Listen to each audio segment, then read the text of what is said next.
എല്ലാവർക്കും എൻ്റെ നമസ്കാരം. നമ്മൾ ഓൾറെഡി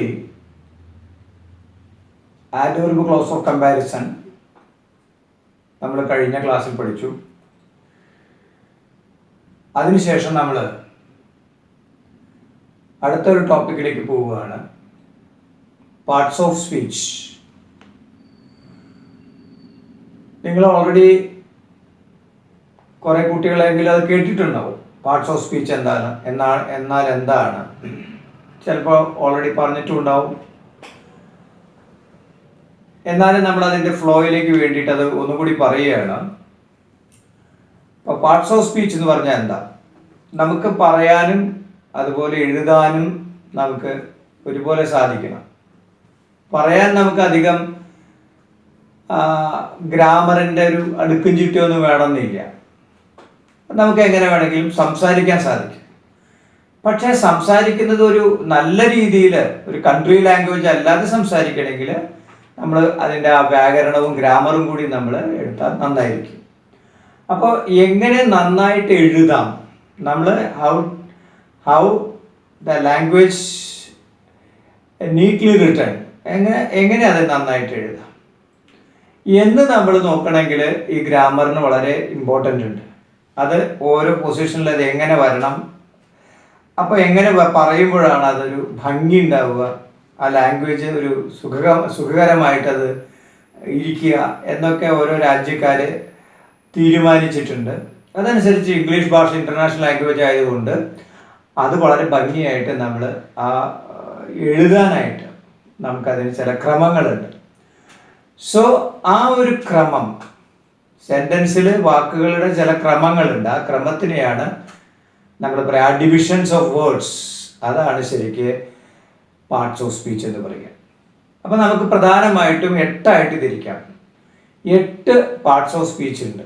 നമുക്കതിന് വ്യക്തമായിട്ട് നമുക്ക് എഴുതി ഭംഗിയായി എഴുതാനായി. അതുപോലെ തന്നെ ആ എഴുതുന്ന സ്റ്റൈൽ വരുമ്പോൾ ഓട്ടോമാറ്റിക്കായിട്ട് spoken English also is in a good moods, നല്ല രീതിയിലായി മാറുകയും ചെയ്യും. Yes, now listen that. What you mean by parts of speech?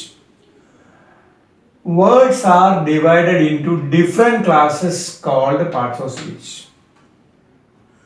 according to their use, that is according to the work they do in a sentence. ഒരു സെന്റൻസിൽ ചില വാക്കുകൾ അവ എന്ത് ചെയ്യുന്നു എന്ന അടിസ്ഥാനത്തിൽ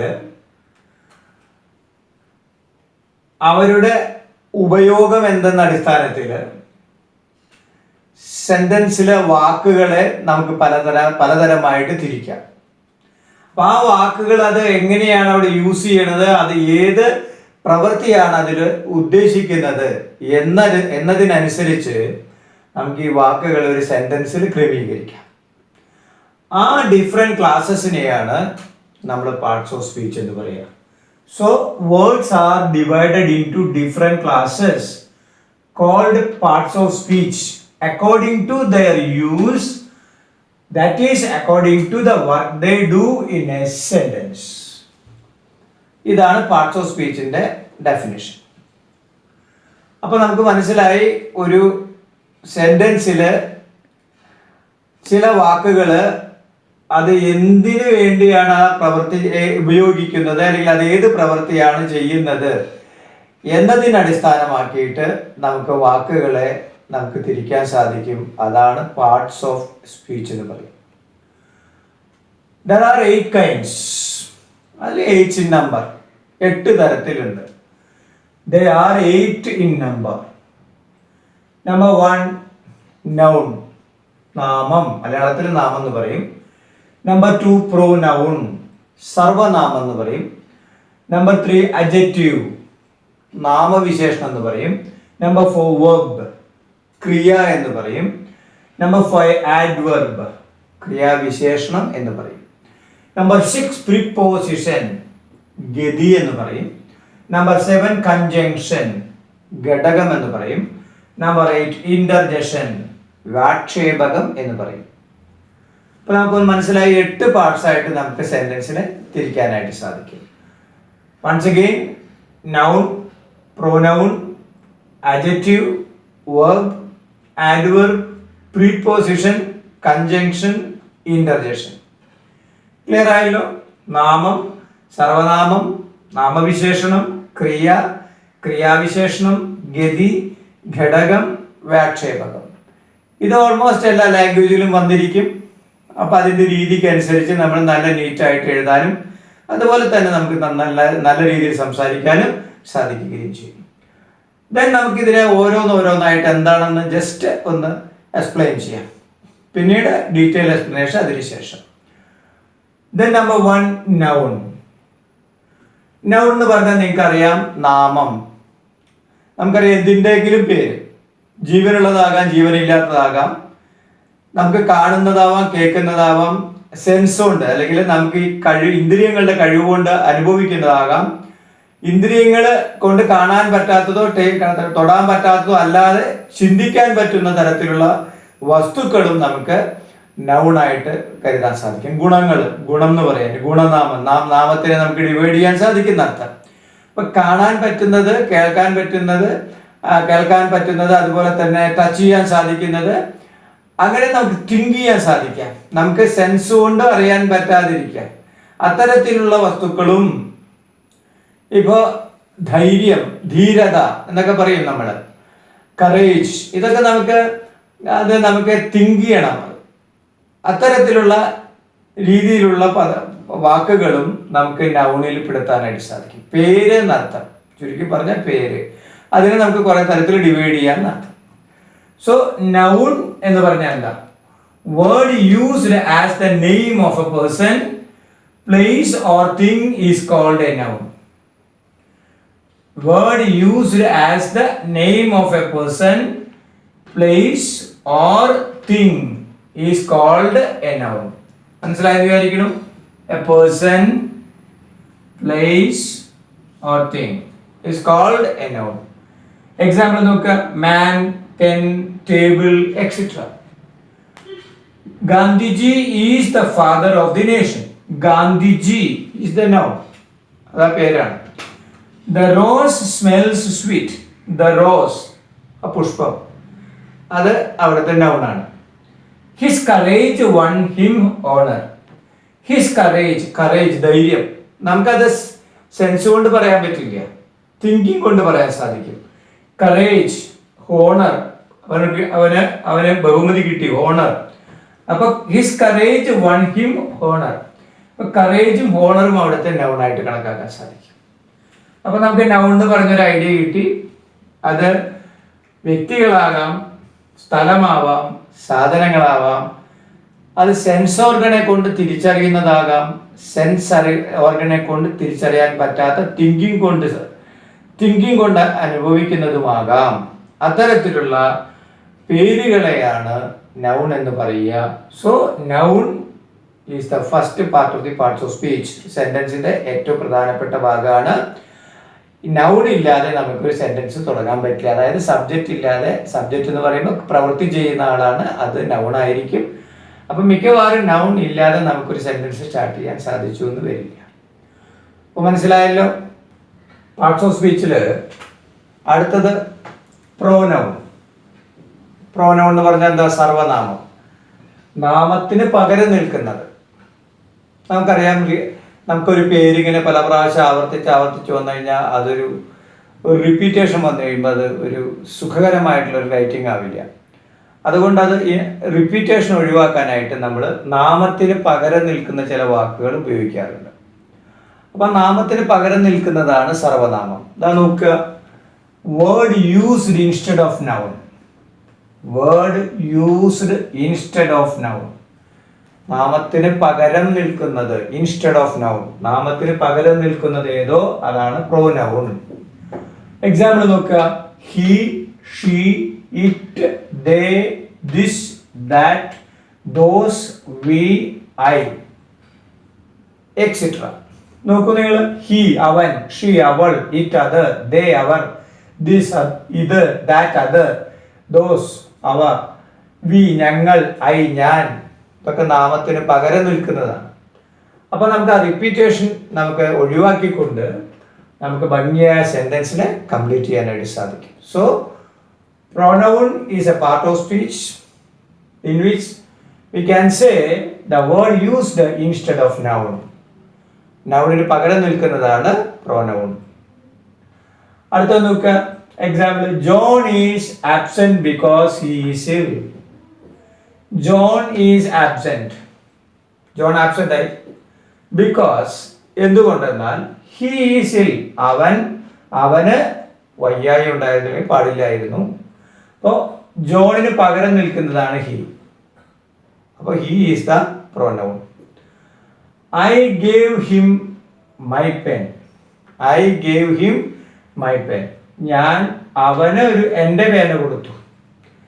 അപ്പോൾ ഞാൻ അവന്, ഹിം എന്ന് പറയുന്നതാണ് അവിടുത്തെ pronoun, നാമത്തിന് പകരം നിൽക്കുന്നത്. I gave him my pen. I gave him my pen. Him എന്ന് പറയുന്നത് അവിടുത്തെ pronoun ആണ്. നോക്കുക അടുത്തത് പാർട്സ് ഓഫ് സ്പീച്ചിൽ അഡ്ജക്റ്റീവ്. അഡ്ജക്റ്റീവ് എന്ന് പറഞ്ഞാൽ നാമവിശേഷണം എന്നർത്ഥം. നാമത്തിനെ നമ്മൾ മോഡിഫൈ ചെയ്യാം. A word used to add something to the meaning of a noun. Word used to add something to the meaning of a noun. നാമത്തിനെ മോഡിഫൈ ചെയ്ത് നാമത്തിനെ ഒന്നും കൂടി ഭംഗിയാക്കി എഴുതുക, വിശേഷിപ്പിച്ചെഴുതുക, അതാണ് അഡ്ജക്റ്റീവ്. എക്സാമ്പിൾ, ഗുഡ് നല്ലതായിട്ടുള്ളത്, ബാഡ് ചീത്തയായിട്ടുള്ളത്, ബ്യൂട്ടിഫുൾ ഭംഗിയുള്ളത്, സ്ട്രോങ് നല്ല ശക്തിയുള്ളത്, വീക്ക് ക്ഷീണിച്ചത്. അങ്ങനെ നിരവധി വാക്കുകൾ നമുക്ക് മോഡിഫൈ ചെയ്യാനായിട്ട്, നമുക്ക് നൗണിനെ മോഡിഫൈ ചെയ്യാനായിട്ട് ഉപയോഗിക്കാൻ സാധിക്കും. Example number 1, the sky is blue. ആകാശം നീല നിറത്തിലാകുന്നു, അല്ലെങ്കിൽ നീലയാകുന്നു. അപ്പൊ ആകാശം എന്നുള്ളത് നൗണാണ്, അതിനെ മോഡിഫൈ ചെയ്ത ബ്ലൂ, നീല എന്നുള്ള വാക്കുകൊണ്ടാണ് മോഡിഫൈ ചെയ്തത്. അപ്പൊ blue is called adjective. He is a brave boy. He is a brave boy. അവൻ നല്ല ധൈര്യമുള്ള കുട്ടിയാണ്. ബ്രേവ്, അവൻ എങ്ങനെയാണ്, അവൻ എന്നുള്ളതാണ് അവിടുത്തെ നൗൺ എന്ന് പറയുന്നത്. അതിനെ മോഡിഫൈ ചെയ്യുന്നു, ബ്രേവ് ബോയ്. ആ കുട്ടി എന്നുള്ളത് ബ്രേവ് ആണ്, ധൈര്യമുള്ളതാണ്. അപ്പോൾ brave is the word is called adjective. അപ്പോൾ നാമത്തിനെ നമ്മൾ മോഡിഫൈ ചെയ്തുകൊണ്ട് സെന്റൻസിനെ ഒന്നും കൂടി ഭംഗിയാക്കിയിട്ട് നമുക്ക് എഴുതാൻ സാധിക്കും. ഇതാണ് അഡ്ജക്റ്റീവ്. അടുത്ത നോക്കാം, verb. Word used to express an action or state. എന്താ വെർബ് എന്ന് പറഞ്ഞാൽ? ക്രിയ, പ്രവൃത്തി എന്ന് പറയും, ആക്ഷൻ. അപ്പോൾ word used to express an action or state, അതായത് ഒരു സബ്ജക്റ്റ്, കർത്താവ്, അദ്ദേഹം എന്ത് പ്രവൃത്തി എന്തെങ്കിലും ആക്ഷൻ ചെയ്യുന്നു, അല്ലെങ്കിൽ അത് ഏത് സ്റ്റേറ്റിലാണത് ഇരിക്കുന്നത് എന്ന് പറയുക. അതാണ് ശരിക്കും എക്സ്പ്രസ് ചെയ്യുന്നതാണ് ശരിക്ക് വെർബ് എന്ന് പറയുക. ആക്ഷൻ ഓഫ് ദി സബ്ജക്റ്റ് ആണ്. അപ്പോൾ word used to express an action or state is called verb. Example നോക്കുക, run, is running, was running, were running, etcetera. Run വരാം, ഓടുക. ഈസ് റണ്ണിങ്, അപ്പൊ ഈസ് എന്നുള്ള ഹെൽപ്പിംഗ് വെർബ് വെച്ചു, റണ്ണിങ് മെയിൻ വെർബ് വെച്ചു. Is running, was running, അത് നമുക്ക് tense എടുക്കുമ്പോൾ വീണ്ടും നമുക്ക് പറയാൻ പറ്റും. ഇതൊക്കെ ആക്ഷൻ ഓഫ് ദി സബ്ജക്റ്റ് ആണ്. ഇതൊക്കെ നമുക്ക് വെർബായിട്ട് കണക്കാക്കാൻ സാധിക്കും. എക്സാമ്പിൾ നോക്കുക, the boy Eats mangoes. The boy Eats mangoes. Eats, ആ കുട്ടി മാങ്ങകൾ തിന്നുന്നു എന്നാണ്. അപ്പോൾ അദ്ദേഹം ചെയ്ത ആക്ഷൻ എന്താണ്? ഈറ്റ്സ് ആണ്, തിന്നുക. അപ്പൊ അത് ഈറ്റ്സ് ആണ് അവിടുത്തെ വെർബ്. രണ്ട് നോക്കുക, the girl wrote a letter. The girl wrote a letter, ആ പെൺകുട്ടി എഴുതി, ഒരു ലെറ്റർ എഴുതി. അപ്പൊ എഴുതുക എന്നുള്ളതാണ് അവിടുത്തെ action. So wrote is called the verb. അപ്പോൾ word used to express an action or state is called verb. അപ്പോൾ വെർബ് ഇല്ലാതെ നമുക്കൊരു സെന്റൻസ് കംപ്ലീറ്റ് ചെയ്യാനും പറ്റില്ല. സബ്ജക്റ്റും വെർബും ഉണ്ടെങ്കിൽ നമുക്കൊരു സെന്റൻസ് സിമ്പിൾ ആയിട്ട് കംപ്ലീറ്റ് ചെയ്യാൻ സാധിക്കും. പൂർണ്ണമായിട്ട് കംപ്ലീറ്റ് ചെയ്യാൻ അറ്റ്ലീസ്റ്റ് സബ്ജക്റ്റും വെർബും ഉണ്ടായിരിക്കണം എന്നർത്ഥം. Next, adverb. എന്താ ആഡ്വർബ്? ക്രിയാവിശേഷണം എന്ന് പറയും. Word used to add something to the meaning of a verb, an adjective or another adverb. എന്താ പറഞ്ഞേ? ഏതൊരു വാക്കാണോ ക്രിയയെയോ ഒരു നാമവിശേഷണത്തെയോ അല്ലെങ്കിൽ മറ്റൊരു ക്രിയാവിശേഷണത്തെയോ മോഡിഫൈ ചെയ്യാൻ ഉപയോഗിക്കുന്നത്, ആ വാക്കിനെ നമുക്ക് ആഡ്വർബ് എന്ന് പറയാൻ സാധിക്കും. അപ്പോൾ ഒരു വെർബിനെ ആഡ് ചെയ്യാം, അഡ്ജക്റ്റീവിനെ ആഡ് ചെയ്യാം, വേറൊരു ആഡ്വർബിനെയും ആഡ് ചെയ്യാൻ സാധിക്കും. അപ്പോൾ word used to add something to the meaning of a verb, adjective or another adverb. Verb, an adjective or another adverb. ഇതാണ് ആഡ്വർബ് അഥവാ ക്രിയാവിശേഷണം എന്ന് പറയുക. നമുക്ക് എക്സാമ്പിൾ സൂൺ, ക്വിക്ക്ലി, സ്ലോലി, വളരെ വേഗത്തിൽ. സൂൺ, ക്വിക്ക്ലി, വളരെ വേഗത്തിൽ. സ്ലോലി, പതുക്കെ. ഇതൊക്കെ ക്രിയയെ നമുക്ക് മോഡിഫൈ ചെയ്യാൻ ഉപയോഗിക്കുന്നതാണ്. ഇത്തരത്തിൽ ഏത് വാക്ക് വന്നാലും നമുക്ക് മോഡിഫൈ ചെയ്യുന്ന, ക്രിയയെ മോഡിഫൈ ചെയ്യുന്ന വാക്കുകൾ വന്ന ക്രിയാവിശേഷണമാണ്. എക്സാമ്പിൾ നോക്കുക, the old man walked slowly. വയസ്സായ മനുഷ്യൻ എങ്ങനെയാണ് നടന്നത്? വാക്ക്ഡ് സ്ലോലി, വളരെ പതുക്കെയാണ് നടന്നത്. അപ്പൊ സ്ലോലി ഈസ് കോൾഡ് ആഡ്വർബ്. അത് വാക്ക്ഡ് എന്നുള്ള വർബിനെ മോഡിഫൈ ചെയ്തിട്ടുണ്ട്. This flower is very beautiful. എന്താ അർത്ഥം നോക്കുക? This flower is very beautiful. Beautiful എന്നുള്ള അഡ്ജക്റ്റീവ് ആണ്, അതിനെ നമ്മൾ മോഡിഫൈ ചെയ്യണം, വെരി വെച്ച് മോഡിഫൈ ചെയ്യണം. അപ്പൊ അഡ്ജക്റ്റീവിനെ മോഡിഫൈ ചെയ്യണം, അതും ആഡ്വർബായിട്ട് നമുക്ക് കണക്കാക്കാൻ സാധിക്കും. അപ്പൊ this flower is very beautiful. Very is also called adverb. അടുത്ത നോക്കുക, she pronounced the word quite correctly. She pronounced, അവൾ നന്നായിട്ട് പ്രൊനൗൺസ് ചെയ്തു. ഏത്? ദ വേർഡ്, ആ വാക്ക്. ക്വൈറ്റ് കറക്റ്റ്ലി, വളരെ ക്വൈറ്റ് കറക്റ്റ്ലി, വളരെ ശരിയായിട്ടാണ്, ക്വൈറ്റ് ആണ്, പക്കയായിട്ടാണ് അവള് അത് പ്രൊനൗൺസ് ചെയ്തത്. എന്ന് പറയുമ്പോൾ കറക്റ്റ്ലി എന്നുള്ള ആഡ്വർബിനെ മോഡിഫൈ ചെയ്തൊരു വാക്കാണ് ക്വൈറ്റ്. അപ്പൊ ആഡ്വർബിനെ മോഡിഫൈ ചെയ്യുന്നതും ആഡ്വർബായിട്ട് എടുക്കാനായിട്ട് സാധിക്കും. അപ്പൊ നമുക്ക് എന്താ മനസ്സിലായത്? Word used to add something to the meaning of a verb, an adjective or another adverb. അത്തരത്തിലുള്ള വാക്കിനെയാണ് നമ്മൾ ക്രിയാവിശേഷണം അഥവാ ആഡ്വർബ് എന്ന് പറയുക. അടുത്ത നോക്കുക, പ്രിപ്പോസിഷൻ. ദാറ്റ് ഈസ് പ്രീപോസിഷൻ എന്നർത്ഥം. ഗതി എന്ന് പറയും മലയാളത്തിൽ. Word used with a noun or pronoun to show how the person stands in relation to something else. എന്ന് പറഞ്ഞാൽ ഒരു നാമത്തിനോ അല്ലെങ്കിൽ സർവനാമത്തിനോ തൊട്ട് അടുത്ത് അതിൻ്റെ കൂടെ ഏതൊരു വാക്കാണോ പ്രയോഗിച്ചതുകൊണ്ട് ആ നൗണോ പ്രോനൗണോ മറ്റു വസ്തുക്കളുമായിട്ട് ഏത് തരത്തിലാണ് ബന്ധപ്പെട്ടിരിക്കുന്നത് എന്ന് പറയുന്നതിനാണ് പ്രീപോസിഷൻ എന്ന് പറയുക. ചുരുക്കി പറഞ്ഞ ഡയറക്ഷൻ ഓഫ് ദി സെന്റൻസ്. ആ നൗൺ പ്രോനൗൺ എവിടേക്കാണ് ഡയറക്റ്റ് ചെയ്യണത്, ഏതിലേക്കാണ് ഡയറക്റ്റ് ചെയ്യണത്, എങ്ങനെയാണ് അത് പോകുന്നത്, ഏതാണ് അതിന്റെ ഗതി, ഇതാണ് preposition. So word used with a noun or pronoun, നൗണിനോടോ പ്രോനൗണിനോടോ, to show how the person stands in relation to something else. ഇതാണ് പ്രീപോസിഷൻ. എക്സാമ്പിൾ വിത്ത് വരാം, to, from, along, in, on, of, to, etcetera, since, for, etcetera. ധാരാളം ഉണ്ട്. With, to, from, along, in, on, etcetera. Example നോക്കുക, the clock is on the wall. എന്താ അർത്ഥം? The clock is on the wall. On the wall, clock എന്നുള്ളത് on the wall, ആ wall ചുമരിലാണ് അല്ലെങ്കിൽ ചുമരിന് മുകളിലാണ്. അപ്പൊ ഓൺ, ആ ഗതി, ഡയറക്ഷൻ ഈസ് ഗിവൺ. ഓൺ എന്നുള്ളതാണ് അവിടുത്തെ preposition. The girl is fond of music. ആ പെൺകുട്ടി എന്താണ്? മ്യൂസിക്കിനെ ഇഷ്ടപ്പെടുന്നു. ഫോണ്ട് ഓഫ്, മ്യൂസിക്കിനെ ഇഷ്ടപ്പെടുന്നു. ഏതിനെ ഇഷ്ടപ്പെടുന്നത്? മ്യൂസിക്കിനെ ഇഷ്ടപ്പെടുന്നു. അപ്പൊ ഓഫ് ആണ് അവിടുത്തെ പ്രിപ്പോസിഷൻ. അപ്പോൾ നൗണും പ്രോനൗണിന്റെ കൂടെ അത് എവിടേക്കാണ്, ഏത് വസ്തുവിനേക്കാണ് റിലേറ്റ് ചെയ്യപ്പെടുന്നത്, എങ്ങനെയാണ് അത് പോകുന്നത്, ഡയറക്ഷൻ കൊടുക്കുന്നത്, അത്തരത്തിലുള്ള ഒരു ഡയറക്ഷൻ തരുന്നതാണ് പ്രിപ്പോസിഷൻ എന്ന് പറയും. The next conjunction. എന്താ കൺജങ്ഷൻ? ഘടകം എന്ന് പറയും. ഹിന്ദിയിലാണെങ്കിൽ യോജക് എന്ന് പറയും. Word used to join words or sentences. വാക്കുകളെയോ വാചകങ്ങളെയോ കൂട്ടിച്ചേർക്കാനായിട്ട് ഉപയോഗിക്കുക.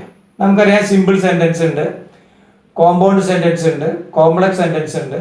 അപ്പോൾ സിമ്പിൾ സെന്റൻസുകളെ കൂട്ടിച്ചേർത്ത് കോംപ്ലക്സ് സെന്റൻസോ കോമ്പൗണ്ട് സെന്റൻസ് ആക്കാനായിട്ടൊക്കെ നമുക്ക് വാക്കുകൾ ഒറ്റ വലിയ വാക്യത്തിൽ എഴുതണമെങ്കിൽ നമുക്ക് അതിന് കൂടെ ചില വാക്കുകൾ ചേർത്ത് എഴുതാം. അതാണ് കൺജങ്ഷൻ. ആ ഒരു ഘടകം യോജിപ്പിച്ചെഴുതുന്നത് എന്നർത്ഥം. Word used to join words or sentences is called conjunction. Example നോക്കുക, ആൻഡ് വരാം, but, as, before, after, it, for, because, although, അങ്ങനെ നിരവധി ഉണ്ട്. As soon as, no sooner than, അത്തരത്തിൽ നിരവധി വാക്കുകൾ കൺജങ്ഷൻ ആയിട്ട് ഉപയോഗിക്കാം. എക്സാമ്പിൾ നോക്കുക, Rama and Krishna are brothers. Rama and Krishna ഈ രണ്ട് നൗണുകളെയാണ് നമ്മൾ കൂട്ടിച്ചേർത്തത്. വ്യത്യസ്ത നൗണുകളെ ആൻഡ് വെച്ച് കൂട്ടിച്ചേർത്തു. Rama and Krishna are brothers, അവര് രണ്ടുപേരും സഹോദരങ്ങളാണ്. I ran fast but missed the train. I ran fast ഒരു സെന്റൻസ് ആണ്, missed the train another sentence ആണ്. രണ്ട് സെന്റൻസിനെ കൂട്ടിച്ചേർത്തു, ബട്ട് വെച്ച് രണ്ട് സെന്റൻസിനെ കൂട്ടിച്ചേർത്തു. അപ്പോൾ സെന്റൻസിനെ കൂട്ടിച്ചേർക്കാം, അല്ലെങ്കിൽ രണ്ട് വാക്കുകളെയും കൂട്ടിച്ചേർക്കാനായിട്ട് സാധിക്കും. അങ്ങനെ നമുക്ക് സെന്റൻസിനെ ഒരു നല്ല രീതിയിൽ നമുക്ക് പ്രൊലോങ്ഡ് ആയിട്ട് എഴുതണമെങ്കിൽ നമുക്ക് കൺജങ്ഷൻ ചേർത്ത് ഉപയോഗിക്കാം. ദ നെക്സ്റ്റ് ലാസ്റ്റ് ഇന്റർജെക്ഷൻ എന്ന് പറയും. ഇന്റർജെക്ഷൻ മീൻസ് വാക്ഷേപകം എന്ന് പറയും. Word which express some sudden feelings. ഇതിന്റെ അർത്ഥം പ്രത്യേകിച്ച് അർത്ഥമൊന്നുമില്ല. ഈ വാക്ക് പറയുമ്പോൾ പ്രത്യേകിച്ച് അർത്ഥമൊന്നുമില്ല, പക്ഷെ അത് ചില സന്ദർഭങ്ങളിൽ വലിയ അർത്ഥം തരികയാണ്. സഡൻ ഫീലിംഗ് വരികയാണ്. സഡൻ ഫീലിംഗ് വരുമ്പോൾ ചില വാക്കുകൾ നമ്മുടെ വായിൽ നിന്ന് അറിയാതെ വരും. അതാണ് അതിനെ ഇന്റർജെക്ഷൻ എന്ന് പറയുക, വ്യാക്ഷേപകം എന്ന് പറയുക. നോക്കുക, word which expresses some sudden feeling.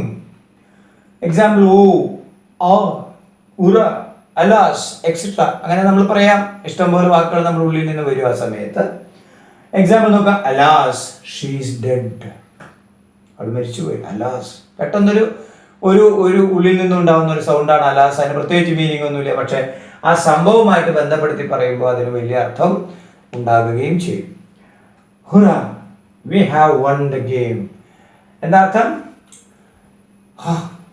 Game നമ്മൾ ജയിച്ചു, ആ സന്തോഷം. ഹുറ, ആ ഗെയിം നമ്മൾ ജയിച്ചു. അവിടെ ഹുറാൻ പ്രത്യേകിച്ച് പറയുമ്പോൾ പ്രത്യേകിച്ച് അർത്ഥമൊന്നുമില്ല, പക്ഷെ ആ കളി ജയിച്ചു എന്ന് പറയുന്ന ത്രില്ല്, എക്സൈറ്റ്മെന്റ്, അവിടെ ആ ഹുറ എന്നുള്ളതിന് വലിയ അർത്ഥമുണ്ട്. ഇത്തരത്തിൽ നമുക്ക് എക്സൈറ്റ്മെന്റോ ആങ്സൈറ്റിയോ ഒക്കെ പറയുമ്പോൾ ചില വാക്കുകൾ കൂട്ടിച്ചേർത്ത് നമുക്ക് പറയാൻ സാധിക്കും. അതിനെ നമുക്ക് ഇന്റർജെക്ഷൻ അഥവാ വ്യാക്ഷേപകം എന്നും പറയാം. അപ്പോൾ ഈ 8 പ്രധാനപ്പെട്ട പാർട്സ് ഓഫ് സ്പീച്ചാണ് ഉള്ളത്. പക്ഷേ ചില ഗ്രാമർ പുസ്തകങ്ങളിൽ 9ാമത് ചിലപ്പോൾ